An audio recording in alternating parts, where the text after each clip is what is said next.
Hello students, welcome back to the channel. Today we are going to do class 10th mathematics board previous year questions competency based question. आज का जो हमारा topic रहेगा that is case study question. Competency based questions को हम करेंगे and all the content that we are giving to you that is based on 2023 to 24। हम कर रहे हैं chapter 3 pair of linear equation in two variables. देखो बेटा, आपको सबसे पहले रिवाइज करना है एनसीईआरटी। एनसीईआरटी एग्जाम्पलर के ऊपर जाओ। हम करेंगे प्रीवियस ईयर क्वेश्चंस पीवाईक्यू, और पीवाईक्यू में हमने सारे कंटेंट लिए हैं। मींस आपका पेपर जैसे सेट होता है, कैसे सेट होता है, सबसे पहले होते हैं हमारे पास एमसीक्यूज। एमसीक्यूज के बाद हम ले लेते हैं very short question answer. Very short question answer के बाद होता है short question answer, long question answer, assertion reason के क्वेश्चंस, और लास्ट में जो चार क्वेश्चन होते हैं, और जो 16 मार्क्स का, सबसे ज्यादा मार्क्स का हमारे पास होता है कंपिटेंसी। और आजकल जो पेपर आ रहा है, मींस अगर आप चेक करें मार्च 2023 का एग्जाम, तो आपको पता चलेगा कि सबसे डिफिकल्ट पार्ट था हमारा competency. It means this video will be very useful to you. आपको बहुत अच्छे से रिवाइज करना है। So without wasting time let's come to the topic here. So here we are on the question number 136। मीन्स इससे पहले हम 135 क्वेश्चंस इस पूरे चैप्टर के जो आपके प्रीवियस ईयर में आ चुके हैं उनको सॉल्व कर चुके हैं, और जो भी हमारे एक्सपेक्टेड क्वेश्चंस है we have taken that also. So here question number 136, if you will see here, the question is lawn service. Lawn service, Nitin and his son run a lawn service which include mowing, edging, trimming and aerating a lawn. His fixed costs include insurance. देख रहे हो, NCERT से बिल्कुल different है। Means you first need to understand the concept. आपको पहले statement को clear करना है। स्टेटमेंट को क्लियर करने के बाद हम क्वेश्चंस के स्टेटमेंट में मीन्स उनकी इक्वेशंस बनाएंगे, और फिर उसके बाद हम क्या करेंगे, अपने फॉर्मूलेस अप्लाई करेंगे। So first we need to understand it. His fixed cost include insurance, his salary, monthly payment और equipment and amount to be rupees 4000 per month। क्या कहता है ये कि उसकी जो फिक्स कॉस्ट है उसमें क्या क्या इंक्लूड है, ये सब कुछ इंक्लूड है, और जो टोटल है वो कितना है, and amount to rupees this per month. The variable cost include gas, oil, hourly wages for his employee and miscellaneous expenses which run about rupees 75 पर लोन। मतलब एक लोन के कितने मिलते हैं उसको, 75 rupees. The average charges for full service, अगर वो पूरे के पूरे लोन को क्या करे, क्लियर करे, तो उसको मिलते हैं रुपीज 115। ठीक है, तो यहाँ पर क्या कंसिडर करते हैं, सबसे पहले ये मान लेते हैं लेट एक्स रिप्रेजेंट। एक्स किसको रिप्रेजेंट करता है बेटा, द नंबर ऑफ सर्विस। ठीक है, एक्स किसको रिप्रेजेंट करता है, नंबर ऑफ सर्विसेज को, राइट। ठीक है, now here break even point occur when the cost is equal to revenue. Let Y, हम क्या मान लेते हैं, कंसिडर करते हैं लेट वाई रिप्रेजेंट। वाई किसको रिप्रेजेंट करता है, किसको मान ले, बोथ कॉस्ट एंड रेवेन्यू। ठीक है, सिंस दे आर इक्वल। ठीक है, तो यहां से how many loan Nitin must service each month to break even. तो यहां पर हम कंसिडर करते हैं, यहां पर लेके चलते हैं इसको। Yes, here first fix charges it is given. Fix charge आपको गिवन है, कितना है fix charge, that is rupees 4000, 4000 रुपये। ठीक है, नाउ वेरिएबल कॉस्ट जो बार बार अलग आ रही है, क्या आ रही है, that is for each service it is equals to, किसके इक्वल है बेटा, 75 के, राइट।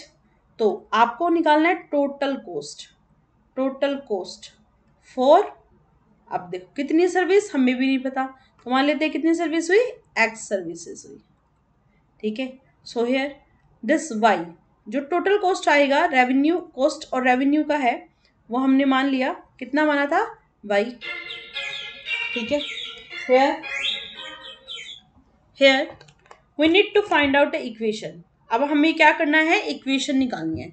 तो इक्वेशन किसके इक्वल होगी, equation that will be equal to, it is equal to, देखो मल्टीप्लाई करते हैं 75। अगर एक सर्विस के 75 रुपीज है तो एक्स सर्विस के कितने होंगे, 75x होंगे, बिल्कुल। प्लस फिक्स चार्जेस जो उसके हैं वो कितने हैं, 4000। Are you getting it? ठीक है। Now hair, hair charges per visit, अब देखो ये दे रखा है चार्जेस पर विजिट कितना है, 115 पर विजिट। तो at break even revenue must be equal to cost. ठीक है, इसने कहा ना रिक्वायर्ड टू ब्रेक इवन, तो यहां पर कितना होगा हमारा, अगर 115 रुपए एक विजिट के लगते हैं तो 115x। अब इस 115x को क्या लिखे बेटा, सबसे पहले उसने लिए चार्जेस पर लॉन के अकॉर्डिंग, प्लस जो अमाउंट ले रहा है वो कितना ले रहा है, 4000। देखो y किसको रिप्रेजेंट कर रहा था, हमारा कॉस्ट को। ठीक है, साथ में ये था हमारा। क्लियर, इसको सॉल्व कर लेते हैं। That will be equal to 40x is equal to किसके इक्वल होगा, 4000। x किसके इक्वल होगा, 100 के इक्वल होगा। तो इट मीन्स क्या समझ में आया हमारे को, that 100 lawn per month are required for break even. ठीक है, now this third part is what is the revenue if they get 90 service. आपको ये बताना है कि अगर 90 सर्विस होंगी। अच्छा, एक सेकंड पार्ट रह गया, what is revenue required for break even. So y equals to हमारे पास कितना था, 115x। ठीक है, यही तो y था और यही हमारा रेवेन्यू था। It is equal to 115 into x, x की वैल्यू कितनी है बेटा, 100। तो it is equal to 11500 rupees per month, right? ठीक है, now here let's see this third part, this is second part. Now what is the revenue if they got 90 service। 90 service मतलब x की value कितनी है अब, 90 है ना, अब कितनी हो गई, 90। तो 90 के अकॉर्डिंग फाइंड आउट करो। y इज इक्वल टू है 115x, इट्स 115 इंटू कितना आएगा, 90, 0 9 5 45, 5 4 13, और ये आएगा 945 4 5, just a minute I'm multiplying it, 4 5 to 9 9 और 5 30 1 9 1 9 10, ये आ गया आपका 10345। ठीक है, ठीक है, okay, got it. Now come to the next question here. Question number, this is production of frying pan due to some high market demand, a manufacturer decided to introduce a new line of frying pan। देखो question को समझते हैं सबसे पहले। Due to high market demand a manufacture decide, एक manufacture ने क्या decide किया, to introduce a new line of fry pan. क्या करना है उसको, एक नया फ्राई पैन बनाना है। ठीक है, अब by using existing factor space and retaining some employ fixed cost are estimated. अब ये कहता है कि सब चीज़ें मिला मिलू के उसका जो टोटल कॉस्ट बनता है, फिक्स्ड कॉस्ट जो बनता है, दैट इज कितना है, इट इज रुपीज 84,000। ठीक है, per month, right. Now here the component to assemble and test each frying pan are expected to run rupees 450 per unit। ठीक है, the component to assemble and test, उसको assemble करने के लिए और उसको टेस्ट करने के लिए ये माना गया कि एक यूनिट, एक फ्राइंग पैन पर कितने रुपए लगेंगे, रुपीज 450। ठीक है, फिक्स कॉस्ट ये है और पर यूनिट के अकॉर्डिंग ये दे दिया। If market research shows consumers are willing to pay at least rupees 690 for this product, then find first how many units है ना must be made and sold each month to break even, and what is the revenue required to break even। ठीक है, तो देख लेते हैं। let assume करना पड़ेगा, let us assume that x represent the number of units made। ठीक है, मान लेते हैं कितनी यूनिट बनी उसको क्या कंसिडर करते हैं, एक्स एज्यूम कर लेते हैं। क्या मान लिया हमने, एक्स, राइट। ठीक है, now here break even point occur. देखो ब्रेक इवन कब होता है, जब कोस्ट इक्वल हो, when cost is equal to revenue. पिछले वाले क्वेश्चन में भी हमने ये करा था।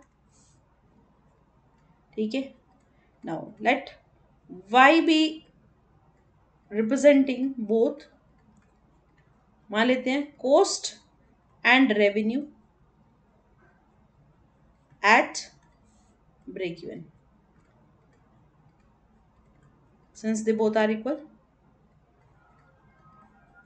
ठीक है, now here first is fix charges that is 8,000 84,000। ठीक है, variable cost for each unit कितना है, ₹450। ठीक है, तो आप बताओ टोटल जो कॉस्ट होगी वो कितनी होगी, 450। एक को बनाने के लिए 450 अमाउंट लगता है, तो हमने कितने बनाए हैं बेटा, एक्स। तो एक्स बनाने के लिए कितने बनेंगे, 450x प्लस फिक्स चार्ज तो लगेगा ही लगेगा। जो स्पेस वगैरह के लिए बनाया था उसने कितना लिया था, 84,000, वो तो हम लेंगे ही लेंगे, राइट।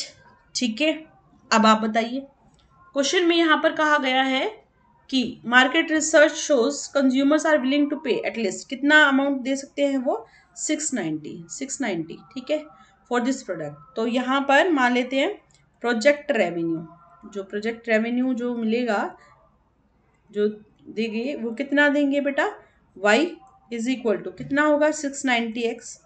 ठीक है, अब हमने कहा कि ब्रेक इवन पर ये जो अमाउंट होगा, ठीक है, और ये जो अमाउंट होगा वो तो इक्वल हो जाएगा। So let's take it equal, it's here 690x is equal to 450x plus 84,000, right. ठीक है, now subtract them, this is here 450, zero से डिवाइड कर देते हैं एक बार, it's 69x is equal to 45x plus में कितना, 8,400, राइट। ठीक है, यहाँ से इसको लेके जाते हैं, 24x किसके इक्वल होगा, 8,400। ठीक है, x किसके इक्वल होगा, 8,400 डिवाइड बाय कितना, 24, डिवाइड करते हैं, इट्स 350, आंसर कितना आ गया, 350। ठीक है, तो यहाँ पर हमें पता चला कि कितने नंबर ऑफ यूनिट बने, that is 350। Now second, revenue required to break even, so that is y किसके इक्वल है, 690x के इक्वल है, 690 एज इट इज, और x की वैल्यू कितनी गिवन है, 350। So multiply it, I am calculating by calculator, so 3241500। ठीक है, this is the answer, right. Now here come to this next question. See case study questions, they are totally different. आप देख सकते हैं बहुत अच्छे क्वेश्चन हैं, सब्सटीट्यूशन के ऊपर डिपेंड है। सब्सटीट्यूशन कोई ज्यादा बड़ा काम नहीं है, y की वैल्यू यहाँ पर आ रही है, y की वैल्यू वहां पर जा रही है, और सिर्फ आपको वैल्यूज पुट करनी है, सब्सटीट्यूट करनी है। ठीक है, now come to this question number 138। देखो अकॉर्डिंग टू दिस क्वेश्चन क्या गिवन है, theatre production, a play is a work of drama usually consisting mostly of dialogue between character and intended for theatrical performance rather than just reading. Comedies are plays which are designed to be humorous. Comedies are often filled with the witty marks, unusual characters होते हैं, strange circumstances होते हैं. Certain comedies are geared toward different age group. तो अलग अलग categories होती हैं। ठीक है, क्वेश्चन समझ में आया, मेन काम हमारे को इसके ऊपर करना है। At a certain production of comedy drama the Ravindra Rangmanch theatre brought into in a total of this in revenue. देखो उन्होंने एक ड्रामा लिया, कॉमेडी ड्रामा था, और उसको जो रेवेन्यू मिला वो ये मिला, कितना मिला, दिस इज हेयर अमाउंट। ठीक है, and here if adult ticket were ₹90 and children ticket were कितना था, 65, how many tickets of each type were sold if 3,800 tickets in all were sold। ठीक है, तो देखो कैसे करते हैं बेटा, सबसे पहले मान लेते हैं let the number of adult ticket, सबसे पहले मान लेते हैं एडल्ट टिकट कितनी होंगी. सो that is number is let it is a. X और वाई जरूरी नहीं है, ए और बी से भी मान लेते हैं. ठीक है. नंबर ऑफ चाइल्ड्स, जो चिल्ड्रन टिकट्स थी वो कितनी थी, मान लेते हैं इसको सी से, इसको ए से, इसको सी से. ठीक है. अब बताओ टोटल 90 रुपीज़ थी किसके लिए, एडल्ट के लिए. ठीक है. 65 जो टिकट है, देखो ये दे रखा है 65, तो 65 टिकट किसके लिए, चिल्ड्रन के लिए. और टोटल हमारे पास हो जाता है ये 3,04,950 रुपीज़. ठीक है. Now here let's divide it, थोड़ा सा डिवाइड करके थोड़ा सिंपलेस्ट फॉर्म में लाते हैं. 18A 13C 5 से डिवाइड किया, इट्स 60,990. ठीक है. That this is the equation first. Now how many total tickets are there, number of tickets, total number of tickets. ठीक है.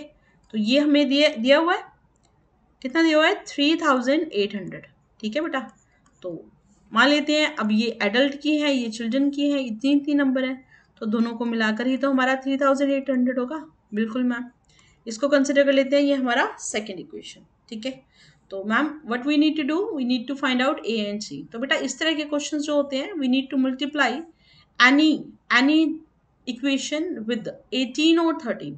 हमें करना क्या होता है, एक वेरिएबल को सेम बनाना होता है, one variable, make any variable same. ठीक है. So here 18, here a, so I am going to multiply this with the 13. ठीक है. So here 18a plus 13c, it is equals to this. It's here, right? And then multiply this 13a plus 13c is equal to, किसके equal multiply करेंगे, 13 के equal, it's 49400. ठीक है. Now we need to subtract. अगर दोनों के positive sign है तो हमें क्या करना होता है, डिफरेंट साइन लेने होते हैं. तो ये कैंसिल आउट हो गया, 18 माइनस 13 आएगा 5a, इसको सब्ट्रैक्ट कर देते हैं. ठीक है. a की वैल्यू आ जाएगी यहाँ से 0 डिवाइड बाय कितना, 5, 5 2 ज़ा, देन 3, देन 1 एंड 8. ठीक है. तो आपके पास ए आ गया. एडल्ट का अमाउंट कितना रहेगा, 2,318. ठीक है. अब ए प्लस सी की वैल्यू किसके इक्वल थी, 3,800 की. ठीक है. ए की वैल्यू है 2,318 plus c is equal to 3,800. ठीक है. सी की वैल्यू हमें कैलकुलेट करनी है, so it is 3,800 minus 2,318, so it's comes equal to 1,482. ये हमारे पास क्या आ गया, अमाउंट. ठीक है. Now here come to this next here, alumni contribution. Alumni can help college sustain through their donation. कैसे हेल्प कर सकते हैं ये, थ्रू देयर डोनेशन. ठीक है. And voluntary help. Wait, here it can be helpful in providing valuable financial, intellectual and human resources. If a big chunk of money that institutes requires comes from alumni, it will help those institute remain competitive. ठीक है. तो we have some questions here. wait, ये हमें introduction given है इसकी. Okay, this is the question, ये है main question हमारा. Alumni association of NIT Kurukshetra donated rupees, कितना डोनेट किया उन्होंने, ये डोनेट किया. Now to his alma mater the college used the funds to make a loan to a science student at 7% interest. कितना percent है, 7%. And loan to engineer student को कितना मिलता है, 6%. ठीक है. साइंस स्टूडेंट्स को 7% और इसको 6%. That year the college earned rupees 6,350. So how we can solve this question. Consider कर लेते हैं कितने साइंस स्टूडेंट्स है, number of, here consider number of science students, that is equals to x. मान लेते हैं साइंस स्टूडेंट कितने हैं, x, राइट. ठीक है. एंड इंजीनियरिंग स्टूडेंट्स कंसिडर करते हैं, इक्वल टू n. ठीक है। Now here college earn rupees, कितना अर्न किया उन्होंने? 6,350। कैसे? जब उन्होंने कहा कि साइंस स्टूडेंट्स पे मान लेते हैं कितना है एस, ठीक है, और इंजीनियरिंग को एन। अब साइंस पर कितना परसेंट इंटरेस्ट लगाया इन्होंने? 7%। तो क्या होगा? 7/100 of s plus 6/100 of n, ठीक है, और टोटल अमाउंट आ गया 6,350, राइट। नाउ 0.07 डेसिमल को सॉल्व कर लेते हैं बेटा। 0.06 एन इक्वल टू कितना आ गया? 6,350, ठीक है। टोटल अमाउंट हमें गिवन है, उसको लिख लेते हैं। टोटल अमाउंट कितना है? दिस इज इक्वल्स टू किसके इक्वल होगा?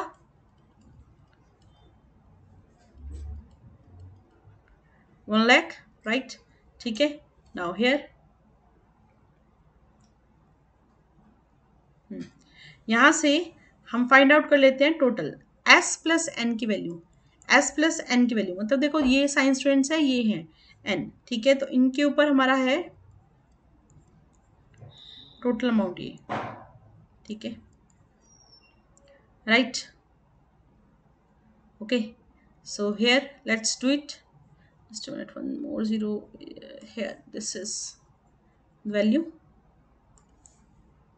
1 lakh, right? Now here s की वैल्यू मुझे पता है, ठीक है, s की वैल्यू हमारे को पता है, ठीक है। तो अगर s की वैल्यू पता है you can put it there, ठीक है। ये हमारा कोस्ट है, नंबर ऑफ नहीं कोस्ट आएगा, ठीक है। तो यहाँ पर s प्लस एन दिस, तो s की वैल्यू कितनी आएगी? Subtract it minus n, right. यहाँ पर ये वैल्यू s की है, इसको हम यहाँ पर सब्स्टिट्यूट कर देते हैं। तो इट इज 7/100, s है हमारा ये, minus n plus 0.06 n is equal to 6,350, ठीक है। यहाँ से 0.07 1 lakh minus n plus 0.06 n is equal to 6,350, ठीक है। तो यहाँ से मल्टीप्लाई कर देते हैं, तो 7,000 minus 0.07 n plus 0.06 n is equal to 6,350. Now here subtract it. Minus 0.01 n is equal to, subtract, it comes equals to 650. Negative से नेगेटिव, n की वैल्यू किसके इक्वल आ गई? 650 डिवाइड बाय 0.01, ठीक है। पॉइंट को हटाएंगे तो आपके पास आएगा 65000, ये हमारा क्या आ गया? n, ठीक है। Now hair put in any one, किसी एक इक्वेशन पुट कर देते हैं। तो s इज इक्वल टू, इसको सब्ट्रैक्ट कर देंगे बेटा, माइनस 65,000, ठीक है, इट्स कम्स इक्वल टू 35,000, ठीक है, आपके पास आ गया। तो ये अमाउंट आ गया हमारा, ठीक है। यहाँ नंबर की जगह मैंने बोला था आप क्या कंसिडर करो? कॉस्ट कंसिडर करो, जो भी लोन का अमाउंट है वो, ठीक है। Now how much was loan to engineering students? Engineering students consider करे थे हमने, कौन से थे? n। तो n जो आया वो कितना आया हमारा? 65,000, ठीक है। दूसरा उसने पूछा साइंस स्टूडेंट्स को कितना दिया, तो साइंस स्टूडेंट्स को कितना दिया इन्होंने? 35,000, right, got it. Now, next is airport walkways, a morning walkways, also known as an auto walk. Morning walk को, वॉकअवे को क्या बोलते हैं? Auto walk is a slow moving conveyor mechanism that transports people across a horizontal or inclined plane over a short to medium distance. जब छोटे distance से medium distance पर क्या किया जाए? उनको भेजा जाए, ठीक है, horizontal to inclined, right? Moving walkways can be used by standing or walking on them. अब या तो उनके ऊपर खड़ा हो जा सकता है या उनके ऊपर चला जा सकता है। They are often installed in pairs, one for each direction. ऐसा होता है ना, आपने देखा होगा कि ऊपर से नीचे या नीचे से ऊपर आने के लिए ऐसा होता है, कई बार हॉरिजॉन्टली भी होते हैं ये। As a part of an algebra field trip, Janice takes his class to the airport to use their moving walkways for a demonstration. ठीक है, तो देखते हैं क्वेश्चन क्या कह रहा है ये। The class measures the longest walkways which turn out to be 256 feet long. Using a stopwatch, Janice shows it take him just 32 seconds to complete the walk. ठीक है? In the same direction. Walking in a direction opposite. लेकिन अब अगर opposite direction में जा रही है तो उसको कितना लगता है 320 seconds. ठीक है? The next day in a class, Janice hands out a 2-question quiz. What is my normal walking speed? And next is what was the speed of walkway in a feet per second. We need to find this. ठीक है? तो here what we need to do, क्या करेंगे बेटा? सबसे पहले मान लेते हैं वॉकवे की स्पीड क्या है, जो वो चल रहा है ना उसकी स्पीड कंसिडर कर लेते हैं. ठीक है? सो here let W represent the speed of the walkway. ठीक है? Of the walkway. And Jenish की मान लेते हैं जे, है ना, उसी से रिप्रेजेंट कर लेते हैं. जेनिश की अपनी जो स्पीड है, वॉकिंग स्पीड है, उसको क्या मान लिया हमने, जे, ताकि बिल्कुल क्रिस्टल क्लियर क्वेश्चन हो जाए. ठीक है? Now here first in the direction of walkway, in the direction. ठीक है? अब कैसे करते हैं क्वेश्चन को, देखो डिस्टेंस दे रखा है, स्पीड इक्वल होता है डिस्टेंस बाय टाइम के, तो डिस्टेंस किसके इक्वल होगा, स्पीड इनटू टाइम, है ना, किसके इक्वल होगा, स्पीड इनटू टाइम. अब स्पीड आपने निकाल ही लिया. स्पीड में जब आपको कह रहा है सेम डायरेक्शन में जा रहा है, डायरेक्शन ऑफ वॉकवे, जब वो सेम डायरेक्शन में जा रहे हैं तो सेम डायरेक्शन में जाएंगे तो दोनों की स्पीड ऐड. ठीक है? देन यहाँ पर उसकी जो टाइम है, देखो स्पीड है जे प्लस डब्ल्यू, ये है जे प्लस डब्ल्यू, दोनों की स्पीड को ऐड किया. टाइम कितना है 32, तो यहाँ पर मल्टीप्लाई कर देते हैं 32 के. टाइम को स्पीड से मल्टीप्लाई करने पर आता है डिस्टेंस. डिस्टेंस कितना है 256. ठीक है? Now we need to solve it. J plus W that is equals to किसके इक्वल आ जाएगा, 256/32 दैट इज 8. इसको मान लेते हैं first. Now we need to find out the opposite direction. Opposite direction के बारे में बात करते हैं बेटा. जब अपोजिट डायरेक्शन होगा तो ऑब्वियस वो आगे की तरफ जा रही है, तो इट मीन्स जे की स्पीड ज़्यादा होनी चाहिए, डब्ल्यू की कम. अब उन्होंने टाइम लिया कितना 320, और तब भी डिस्टेंस तो इक्वल ही रहेगा, that is 256. Right? Now solve it. कैसे सॉल्व करेंगे, we need to multiply it by 32. 32 से डिवाइड करेंगे तो कितना आएगा 10J माइनस में 10W that is equals to, इसको 32 से डिवाइड करने हैं जो 8 पे चला जाएगा. इसको कंसिडर करते हैं सेकेंड, इसको नहीं मानते. ठीक है?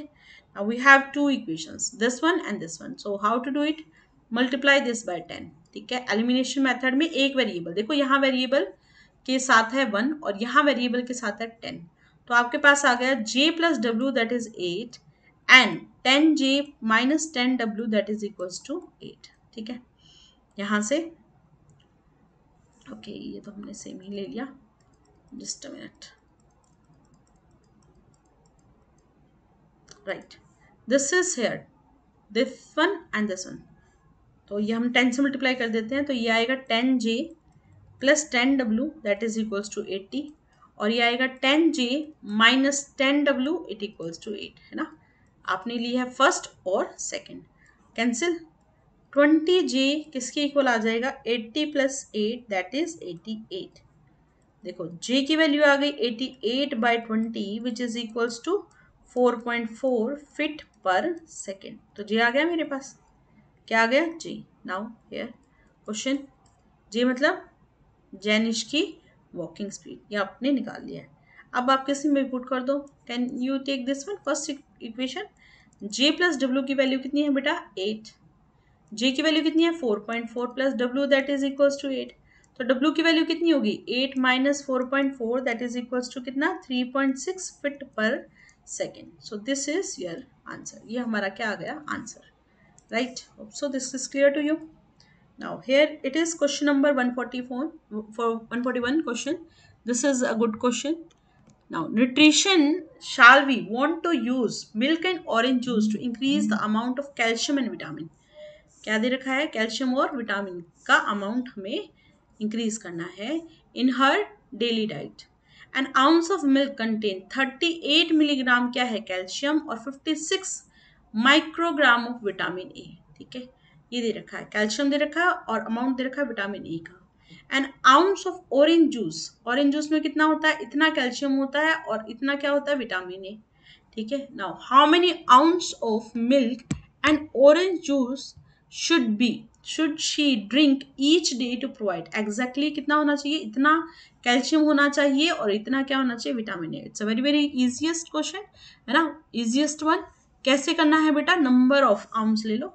ठीक है, लेट कंसिडर कर लेते हैं, लेट एक्स रिप्रेजेंट, यहां मान लेते हैं एक्स किसको रिप्रेजेंट करता है, the number of ounces of milk, ounces of milk. ठीक है, एंड वाई रिप्रेजेंट, और वाई किसको रिप्रेजेंट करता है, number of ounces of orange juice. एक मान लिया आपने क्या है हमारा मिल्क और यहां पर कंसिडर किया ऑरेंज जूस। ठीक है, now here let's do this, see this, calcium, दो चीजों के बारे में बात कर रहे हैं और दूसरा विटामिन ए। ठीक है, here we consider milk and this is orange juice. ठीक है, ये आपके 12th में भी क्वेश्चन इसी तरीके से आएंगे, उनको भी हम ऐसे करेंगे।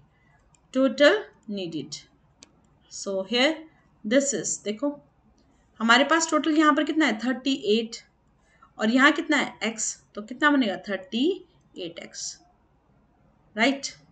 नाउ विटामिन ए इसमें कितना है 56, तो यहाँ से मल्टीप्लाई कर देते हैं 56x।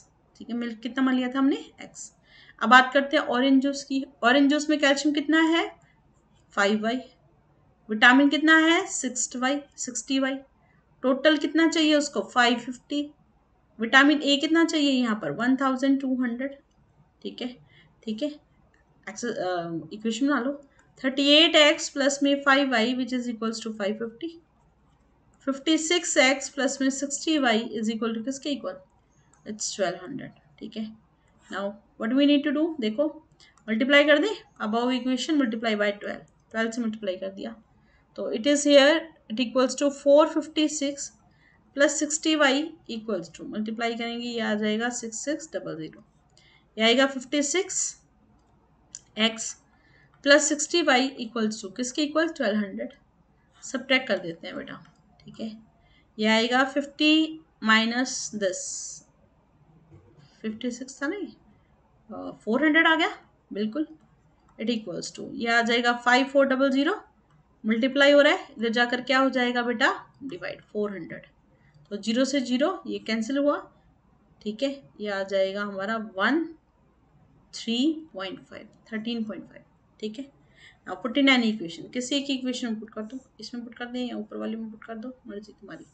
तो that is here 38x plus 5y equals to, हम कह रहे हैं किसके इक्वल है 550 के इक्वल है, इस x को उठा के यहाँ पुट करो, तो 38 into 13.5 plus 5y equal to 550। ठीक है, इनको मल्टीप्लाई करते हैं, that comes equals to 513 plus 5y equals to किसके इक्वल आएगा 550, 5y की वैल्यू कितनी आएगी 550 माइनस 513, 5y इक्वल्स टू किसके इक्वल आएगा बेटा 37, y इक्वल टू 37/5 और ये आंसर आ गया आपका 7.2। तो आपके पास अकॉर्डिंग टू क्वेश्चन क्या कह रहा है, ये कितना होगा 7.2 आउंस होंगे किसके ऑरेंज जूस के और 13.5 आउंस होंगे किसके मिल्क के। ठीक है, hope so this clear to you. आप इन क्वेश्चंस को रिवाइज करेंगी, till then bye, thank you.